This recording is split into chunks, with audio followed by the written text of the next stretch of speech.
श्री शिवाय नमस्तुभ्यं। आइए मित्रों, भक्तजनों, आज हम शनि प्रदोष व्रत की कथा आपको सुनाते हैं। शनि प्रदोष व्रत।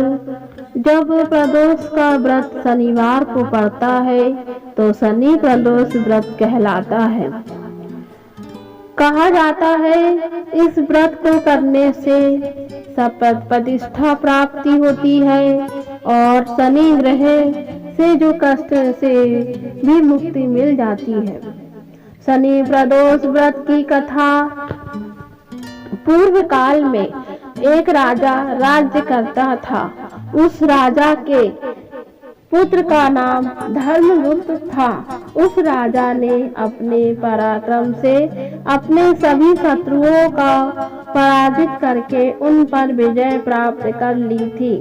देवगति से एक बार उस राजा पर शनि की दशा आई। तब उस राजा पर उसके समस्त शत्रुओं ने संगठित होकर आक्रमण किया और उस राजा की समस्त सेना, मंत्रिमंडल और उसके परिजनों को समाप्त कर दिया। इस भयानक आपदा में से केवल 3 ही लोग जीवित बच सके। राजकुमार धर्मगुप्त, राजगुरु का पुत्र शुचिव्रत और राजगुरु की पत्नी ब्रह्मणी। तब वह ब्रह्मणी उन दोनों कुमारों को अपने साथ लेकर किसी अन्य नगर की ओर चल दी।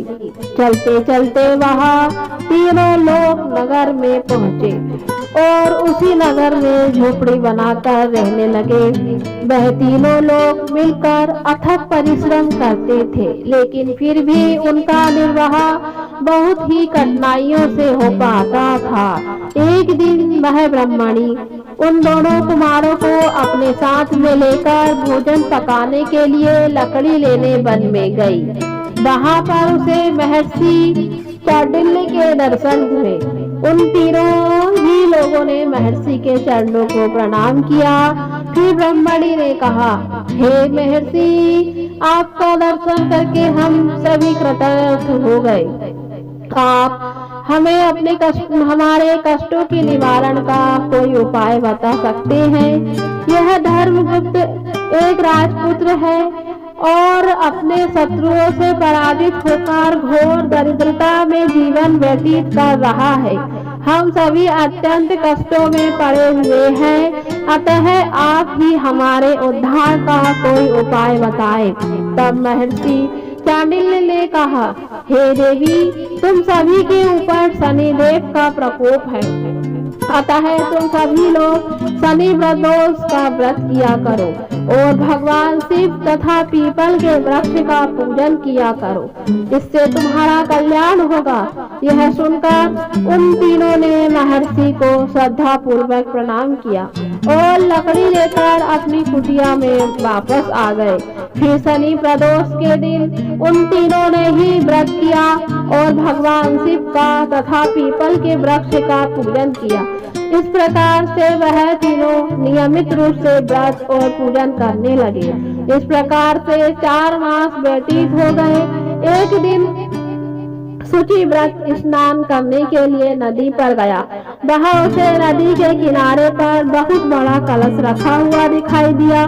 शुचिव्रत ने कहा और उसको उठाकर देखा तो उसमें काफी धन था। शुचिव्रत उस कलश को उठाकर घर ले गया और घर जाकर अपनी माँ से बोला, हे माँ, भोलेनाथ ने इस कलश के रूप में हमें धन दिया है। तब माँ ने कहा, बेटा, तुम दोनों भाई इस धन को बराबर बांट लो। शुचिव्रत ने प्रसन्न होकर राजकुमार धर्मगुप्त से कहा, भैया, तुम अपना हिस्सा ले लो। लेकिन राजकुमार ने कहा, माँ, मुझे कोई हिस्सा नहीं चाहिए, क्योंकि अपने सुकर्मों से जो भी मनुष्य जो कुछ पाता है उस पर केवल उसी का ही अधिकार होता है और उसको स्वयं ही उसे भोगना चाहिए। किसी दिन भोलेश्वर शंकर मुझ पर भी कृपा करेंगे। इस प्रकार शनि प्रदोष का व्रत करते हुए उसे 1 वर्ष व्यतीत हो गया। बसंत ऋतु का आगमन हुआ राजकुमार धर्मगुप्त और शुचिव्रत दोनों घूमने के लिए गए। वन में घूमते हुए दोनों काफी दूर निकल गए। वहां उन्होंने एक गंधर्व कन्या को खेलते हुए देखा।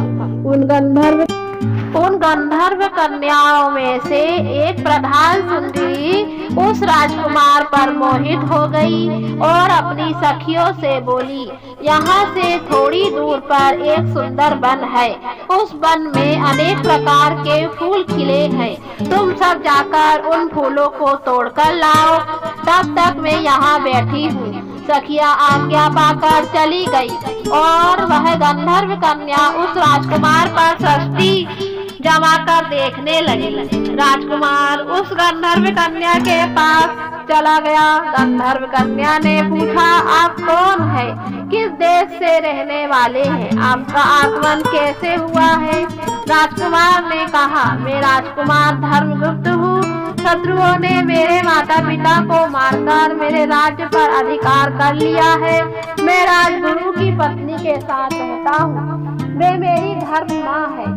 फिर राजकुमार ने उस गंधर्व कन्या से पूछा, आप कौन है और यहाँ किस कार्य से आपका आगमन हुआ है? तब गंधर्व कन्या बोली, मैं विद्रविक गंधर्व की पुत्री अंशुमति हूँ। आपको देखकर आपसे बात करने की इच्छा हुई, इसलिए मैं अपनी सखियों को मैंने अलग भेज दिया है। भगवान शंकर ने हम दोनों पर कृपा की है, इसलिए आपको यहाँ पर भेजा है। अब हमारा प्रेम अटूट रहेगा। यह कहकर गंधर्व कन्या ने अपने गले का मोतियों का हार राजकुमार के गले में डाल दिया। राजकुमार अत्यंत प्रसन्न हुए।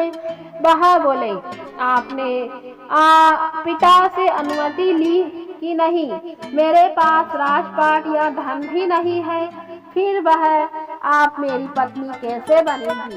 तब गंधर्व कन्या बोली, अब आप अपने घर जाएं और परसों प्रातःकाल मैं अपने पिताजी के साथ आऊंगी और वे ही आपकी समस्या का समाधान भी निकाल लेंगे। ऐसा कहकर वह गंधर्व कन्या अपनी सहेली से जा मिली।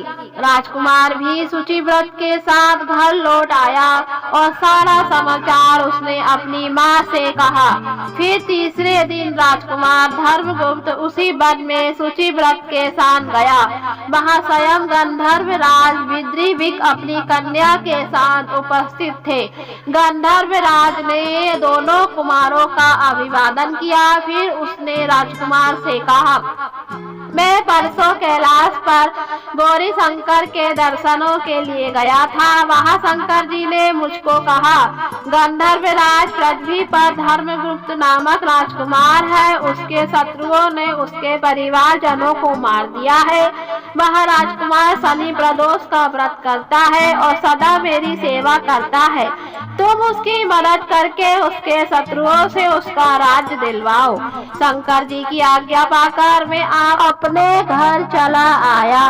घर पर मेरी पुत्री अंशुमति ने तुम्हारे विषय में बताया। भगवान शंकर की आज्ञा व अंशुमति के मन की बात जानकर मैं यहाँ आया हूँ।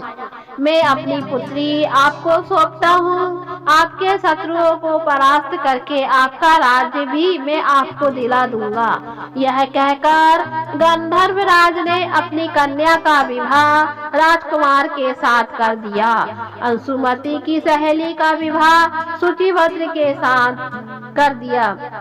राजकुमार की मदद के लिए अपनी चतुरंगनी सेना भी भेज दी। राजकुमार ने गंधर्व राज की चतुरंगनी सेना की मदद से अपने शत्रुओं को परास्त करके अपने राज्य पर अधिकार कर लिया। उसने अपनी धर्म माता ब्रह्मणी को राजमाता बनाया और शुचिव्रत को मंत्री नियुक्त किया। इस प्रकार शनि प्रदोष व्रत के प्रभाव से राजकुमार धर्मगुप्त को अपना राज्य वापस मिल गया और वह अनेकों शुभ होकर अंत में शिवलोक को प्राप्त हुआ। श्री शिवाय नमस्तुभ्यं। हर हर महा